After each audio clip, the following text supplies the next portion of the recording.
Welcome to the AVAIL Podcast, where we dig deep and talk about the art of leadership. My name is Virgil Sierra, your AVAIL Podcast host and lead pastor of Vertical Church, aka Iglesia Vertical in South Florida. Today, we are sitting down once again with Michelle Hubert. Michelle is the principal of Korsgaden International, and in this episode, we're going to discuss the importance of mission-led leadership and leading right where you are. We're going to talk about her book, So Lean In Leaders, and let's get started.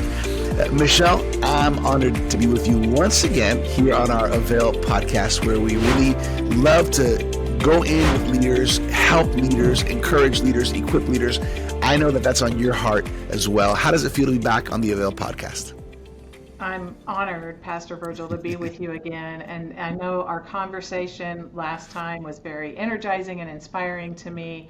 So I'm thrilled to be here with you today.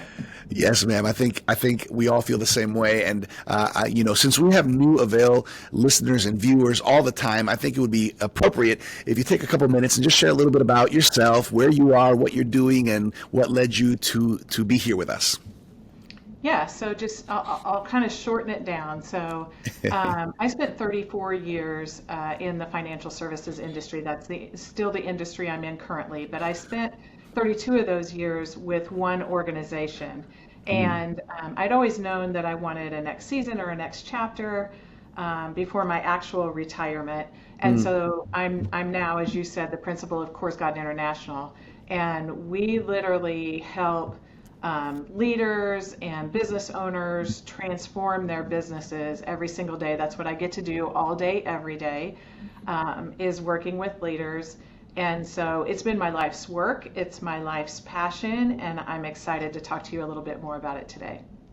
I love it. I know that in a previous episode, we had an opportunity to unpack a little bit about your book. I want to remind everybody about this because I think it's a book that is worth your time and probably maybe grabbing a few extra to share with people that you're leading with or running with. Your book is Living with Purpose, a framework for igniting your fullest potential. Can you just talk a little bit about, remind us why you wrote that book? Yeah, so that was about a 4-year journey to get to that book, and it really started out honestly as kind of a tool I could use in speaking and consulting and training, and as it evolved, it honestly turned into like a love letter to my family, which I didn't expect in the beginning. That was not the reason that I originally wrote it. But I think, in our lives, there are things that we learn along the way and things that guide us. And I think that when we don't share those things, we're kind of robbing the world of who it might be able to help. I have no idea who my book might be able to help out there in the world or some of the lessons that I've learned along the way. And so, and writing is a great learning opportunity as well. It was a huge professional development opportunity for me. So it's just a great piece for people that are maybe thinking about how can I create more purpose, more freedom in my life, and do that in a way that's intentional. So hopefully it helps, a reader or two out there with that journey. Yeah, one of the things that I love about your book is that you kind of break it up in 4 sections as far as living with purpose, personally, family, professionally, and spiritually. And today, we're going to do a little bit of a focus on that last one, on that spiritual component. And I know that what we have kind of on our agenda to talk through a little bit is this whole concept about make it a mission. Can you just begin to unpack a little bit about this thought? About in this way, especially on the side of spiritual, how we can make it a mission and really we don't need a title, we don't need a position, we don't need a certain place for that to happen. Begin to unpack that for us. Yeah, so this, honestly, it all started me kind of crystallizing this thought process for myself. Like I said, 34 years ago when I started in the financial services industry, and when I first started, I was a business owner, and a big part of my business being successful was sales. And I have such an aversion to sales. Like, I could not see myself as a salesperson. As a result of that, I almost failed early on. But I had a really great mentor who invested in me and poured into me. And he convinced me that it wasn't about sales, it was about service. And it was about serving families specifically. And when I flipped my mindset from selling to serving, it changed everything for me. So rather than me avoiding the things that I needed to be doing, I started to be on a mission to do the things that I needed to be doing. Wow. So I realized that my responsibility was to build relationships and educate. And if I did those two things really well, if I served the families that I was responsible for serving, that everything else was going to take care of itself. So early in my career, I came to this realization that you can make it a job, you can make it a career, or you can make it a mission. And when you are on a mission to serve people, it changes everything. And it doesn't just relate to the business that I'm in. It relates to literally every business out there in the world. Every job, every role, every responsibility, whatever it might be, we can all approach what we're doing every single day from that perspective, like being on a mission to serve, whether that's our clients, whether that's our other team members, whether that's our leaders, whatever it is, just being on a mission to serve the people around us. And so fortunately for me, I had some amazing mentors over the course of my life. And one of them early on really helped me flip my mindset so that I was thinking about the work that I was doing differently, and it changed everything. Yeah, I love that. So I want to tap into a couple things here that you mentioned, but I can't help but think that right now there could be people listening that maybe what they're doing, whether they're in ministry or the marketplace, whether they have a role, kind of a high level role in the organization, or maybe somewhere in the middle or down at the bottom, no matter what, I can't help but think that some people might think sometimes, Michelle, is what I'm doing really making a difference, right? Like, does what I do really ultimately matter? Can you speak to that a little bit? Because I think it's easy for people to feel, especially if what you do isn't directly, tangibly, with somebody. How do you develop that? Right. It's a great question. And I get asked this question a lot. And a lot from the perspective of, what if in my work, in my role, in my responsibility, in my organization right now, there's not a great culture, right?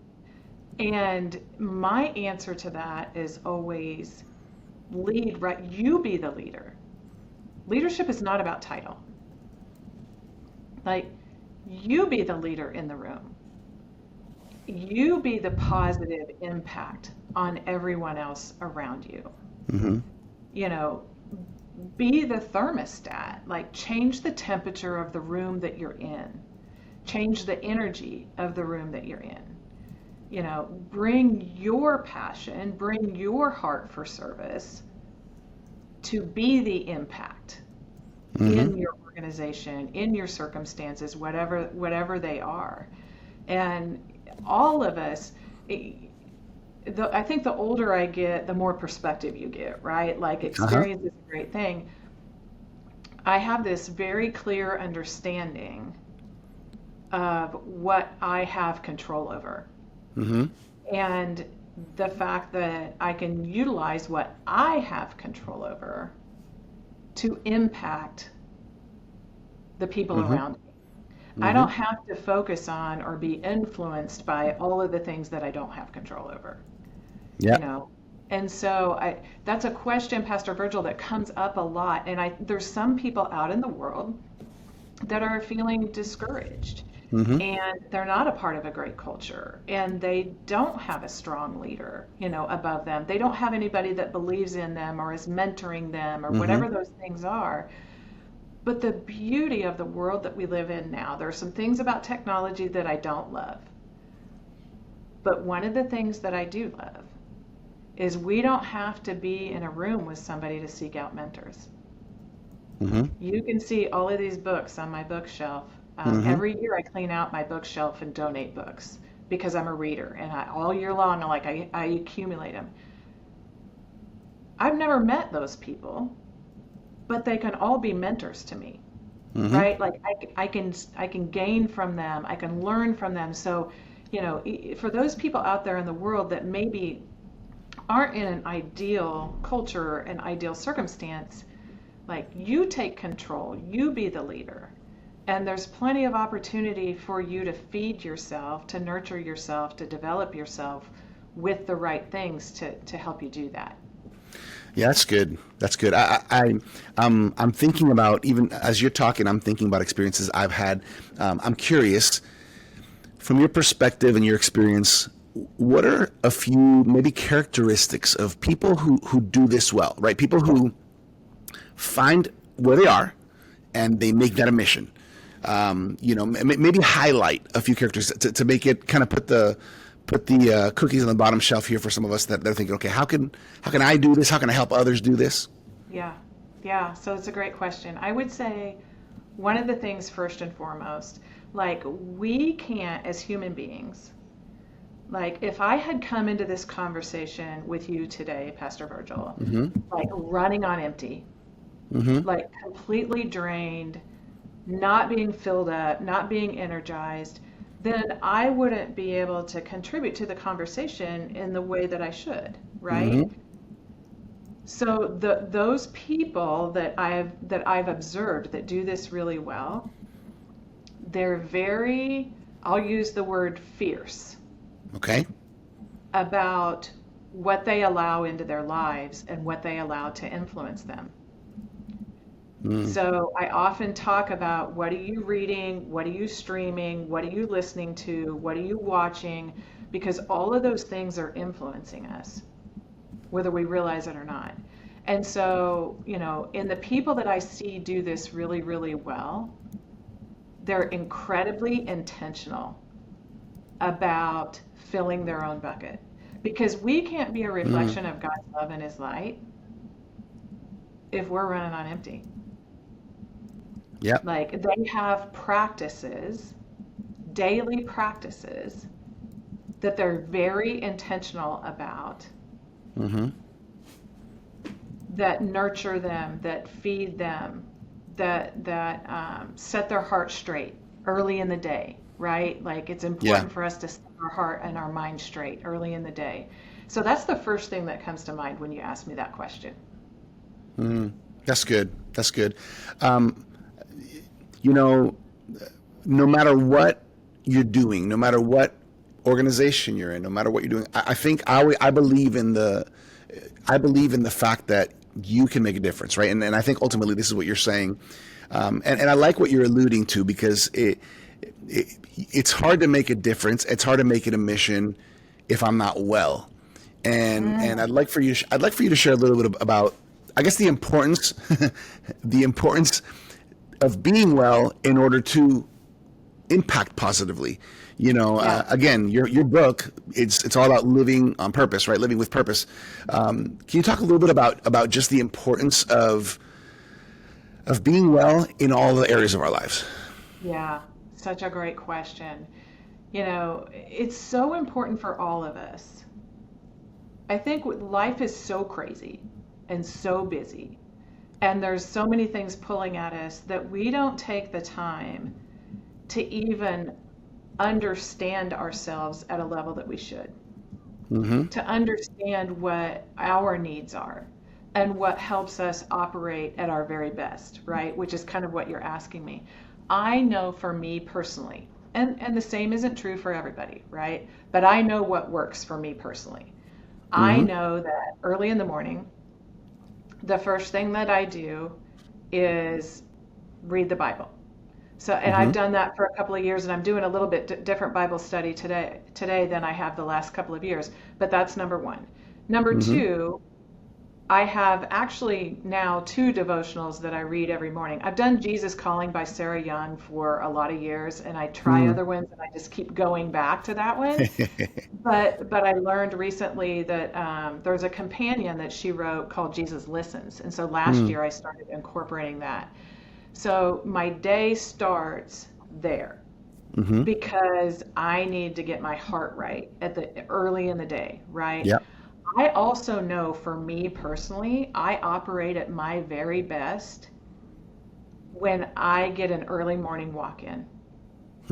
So fresh air, sunshine, exercise, those things help me be my very best, bring the very best version of me. This morning I saw, and I listen to yours all the time too, but this morning I just happened to see that a podcast dropped from Craig Rochelle that I wanted to listen to. And so I've already today listened to part of that, working it in between where I can. So I think it's not about other people doing what works for me, right?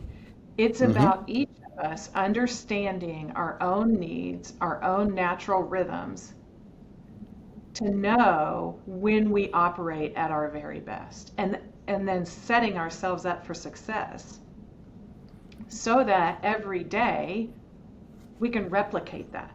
Once we crack the code, then we can take control of what we have control over, and we can replicate it so that as we go out into the world, we're feeling our very best. We have our very best to give to the people around us. Yeah, that's good. That's good. And on that note, so the one aspect is, okay, I want to be strong, I want to be well, I want to be healthy so that I can have the best that I can give. And again, talking about making it a mission, wherever I'm at, whatever I'm doing in my workplace, in my organization, I can bring it. I can be the thermostat and set the temperature. What are the best ways to how do you model it? How do you make this contagious in the culture of an organization? Because obviously everybody doesn't always just have this naturally, or even want it. But how can you get this type of make it a mission mentality to become more contagious, to really catch on, and obviously, ideally, really be part of the culture of the organization? Yeah. So I think, going back to the fact that it starts with us.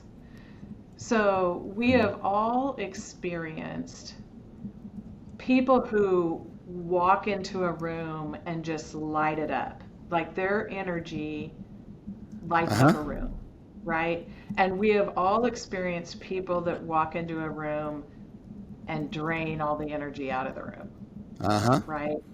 And so I think it starts with us being aware of the fact that we are bringing an energy into every room that we walk into. And if it's not by design, then it's by default. And we don't want it to be by default, right? We want it to be by design. And so I think it starts there. So it starts by modeling, right? People have to see it.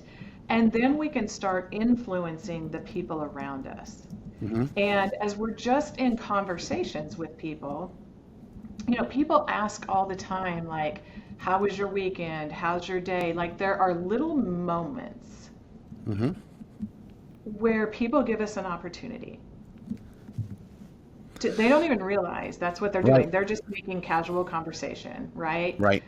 Where they give us an opportunity to go beyond the typical, oh, it was great, right? Or, whatever it is, but to have a little bit more of a conversation today, or a little bit more of a conversation to say, man, I'm feeling energized. Like I am so excited about the day. I'm so excited about this project. I'm so excited about the direction, like whatever it is, right? Whatever it is that we're talking about, to be able to say, like, I'm on fire about this. Like, I would love to talk about it, because when we do that, that, when we seize those little tiny opportunities that people don't even realize that they're giving us, it's infectious.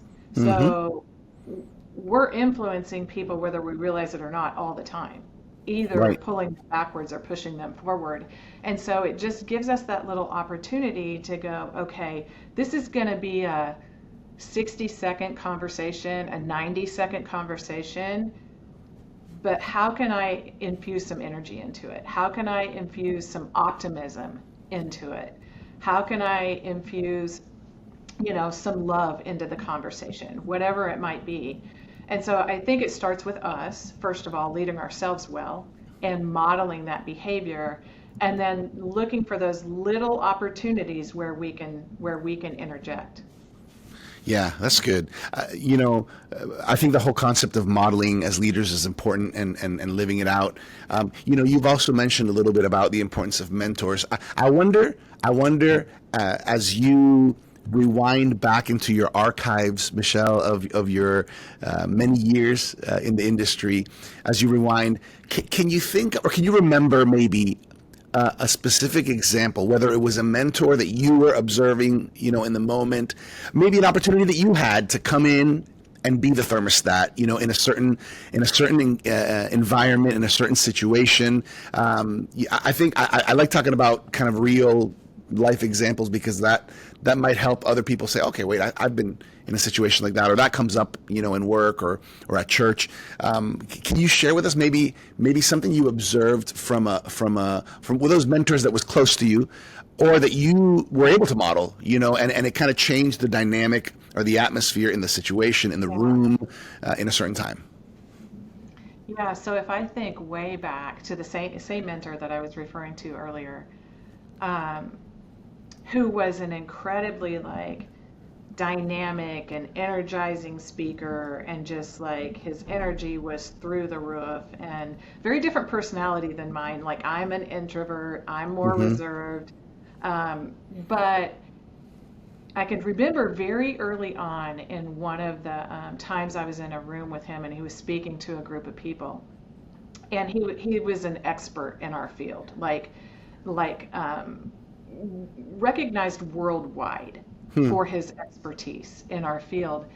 And so he was sharing some amazing knowledge with all of us, and we're all feverishly taking notes, right? But one of the things that kind of just stopped me in my tracks, or really caught my attention, was that within this business presentation that he was giving all of us, he went through this presentation about balance. And it started out talking about balance in business, right? Like the balance we have to have in our lives, Mm-hmm. and talking about personal lives. But he brought spirituality into that. And it was the first time I had ever heard a speaker Hmm. in a closed business setting like that cross that bridge. Hmm. And in that moment, what he did, Pastor Virgil, when he did that, Mm-hmm. is he gave me permission Hmm. to do the same thing. And so it was a huge influence on me, and still is today, because we make up these barriers in our head. And I know that in some places they're real, right? Mine were Yeah. not, mine were perceived. Um, where we feel like we can't bring that to the workplace version of ourselves, Right. right? We can't show up with that. We can't bring that. And that's not true. And honestly, what I found over the course of my career, and especially in this season that I'm in right now, Mm-hmm. uh, because I'm working more independently as a consultant, right? But especially in this season that I'm in right now, the more that I bring that most authentic version of myself, the more I attract the right people into my life. Hmm. So it honestly, some people would say it would be limiting, right? Because some people wouldn't like that, or they wouldn't be attracted to that. And for me, my experience is it's the opposite. It actually is attracting the right people to me, Hmm. not just personally, but professionally. Yeah. That's good. Um, I wonder, Michelle, somebody that has the experience that you have, and that's been on the journey that you're on. I want to get a little more personal here, but why are you so passionate about what you do? Why do you think you're so passionate about it? Yeah, thank you for the question. So first of all, everybody's work matters in the world, right? Like what we all do collectively together matters. Mm-hmm. That's what makes the world go round. In my work in the financial services profession, and specifically in insurance, crazy things happen in this world to people. Yep. And when crazy things happen, usually the products and services that the insurance world bring to the party help people, not emotionally, of course, but financially become whole again, right? Mm-hmm. And so to me, that's missionary work. In this season, in this chapter that I'm in right now, Mm-hmm. I get to pour into the leaders and the business owners that serve everyday people. Mm-hmm. So, I get to pour into the people who are serving the everyday people to help them be their very best, to help them transform their businesses so that they serve their clients and their communities at an extremely high level. And it really is missionary work. And what I find in my interactions with leaders and with business owners, and you know this yourself as a leader and as a business owner, like it can be, first of all, it's not easy. Mm-hmm. Second of all, it can be very isolating. Mm-hmm. There are, all people see from the outside is all of the wins and the forward progress. They don't see all of the challenges and the frustrations and the setbacks and that happen behind the scenes, right? Yeah. When you're in leadership or when you're in a business owner. Yeah. And, in the world broadly, I believe that there are a lot of leaders and a lot of business owners that don't have a lot of people pouring into them. And to me, that's like tragic, because there's a huge need there. And a lot of people in the world, and not just leaders and business owners, this is true for, a bigger part of the population. And I can feel the emotion welling up in me right now just as I'm thinking about this. I haven't even said it yet. Is they don't have anybody in their life that believes in them. Right. And that, that's a huge void. And, I'm on a mission every single day to make sure that the people I'm connected with know that I believe in them. Right. And that that I'm proud of them. People sometimes go their whole lives without hearing somebody say, "I'm proud of you." Right. And so I'm just on a mission to pour into them so that they can be the best version of themselves, because it matters. It impacts their organization, and it's a ripple effect. So, it impacts the people that they serve, that impacts the people that they serve, that impacts families, that impacts generations. Like, there's this ripple effect that happens. And so that's what has me on a mission. And the work that I do every single day is just to be able to pour into people any way that I can to help them understand, first of all, that they're amazing human beings, that they are capable of amazing things, and that none of us are perfect, and that we're all going to make mistakes, and there are going to be setbacks, and we're going to get it wrong more than we get it right. But success is always on the other side of failure. And so, I've had people over the course of my life provide that for me, and that's probably why I'm so passionate about providing it for other people. Yeah, I love that. I think it really stands out when somebody's passionate about what they do. What's something that you wish you would have known at the beginning of your career? In other words, that you would share with the younger Michelle, if you had a coffee with her, regarding what you're about to step into in this career. I know exactly what it is. What is it? So, this only happened for me, like, I'm gonna say 6 years ago, probably, something like that. Okay. And it's somebody that you know. So I read Sam Chan's book, Leadership Pain. Wow. And it was so, number one, validating, Right. but eye-opening for me, because when I started on my leadership journey, 20 years ago, 25 years ago, whatever that was, I had this perception of leadership, as we all do when we are early in our leadership journey, right? When we get into a leadership position. And I really thought that the leadership journey was about getting it right, and about, everything going right and getting it figured out and all of those things.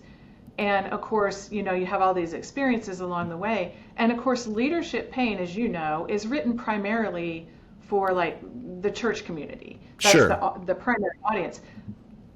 But it applies universally. Like, as does. I was reading it, I was like, I wish I had had this book 20 years ago. Here's why. Here's what I did not understand as a leader all those years.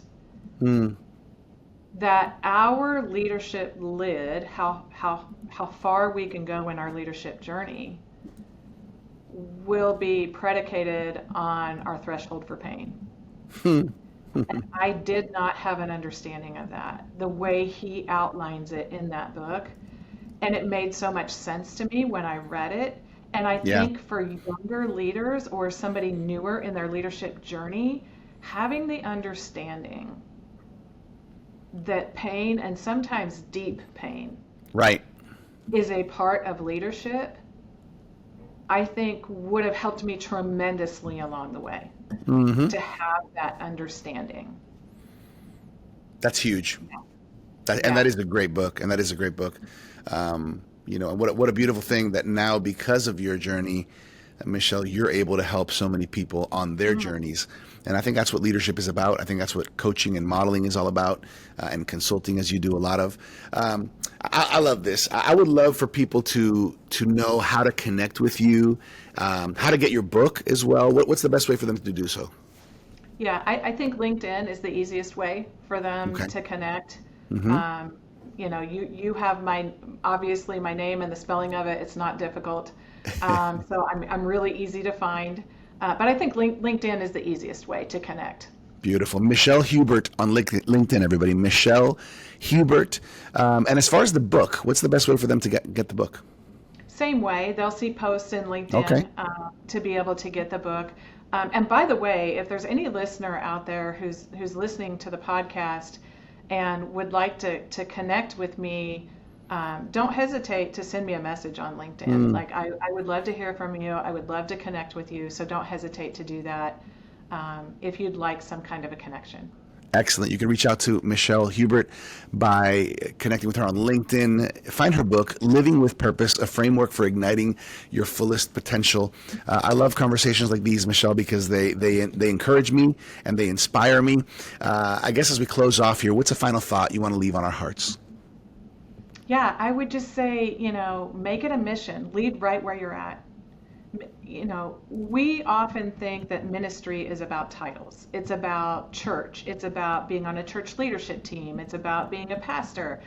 And ministry is not, it doesn't have anything to do with title. It doesn't have anything to do with position. Like, we can all approach our lives, both personally and professionally, as a ministry. Like, how can we minister to the people around us? How can we serve? the people around us. So that would be my parting thought would be, we're all in ministry. Exactly. That's a good word. That's a good note to end on. Everybody, you heard it from Michelle Hubert. Remember to connect with her on LinkedIn. Michelle, it's always an honor to connect with you and to talk leadership, talk shop with you, and when it comes to leadership and inspiring others. On behalf of Dr. Sam Chand, Martijn Van Tilburg, the whole AVAIL team, we just want to say we're thankful for you. We're proud of you, and to see how the Lord is using you in this season of your life. Thank you for pouring out and investing in leaders through methods and through vehicles like the AVAIL Podcast. We really appreciate you.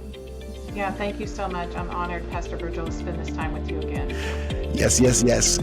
Thank you, everybody, for joining us for this episode of the AVAIL Podcast. For more leadership resources, check us out at theartofleadership.com. Make sure to claim your free trial subscription of the AVAIL Journal at availjournal.com. And always remember, we're here for you to help you in your leadership journey. On behalf of AVAIL, my name is Virgil Sierra. Muchas gracias. Thank you for connecting with us to learn the art of leadership here on the AVAIL Podcast.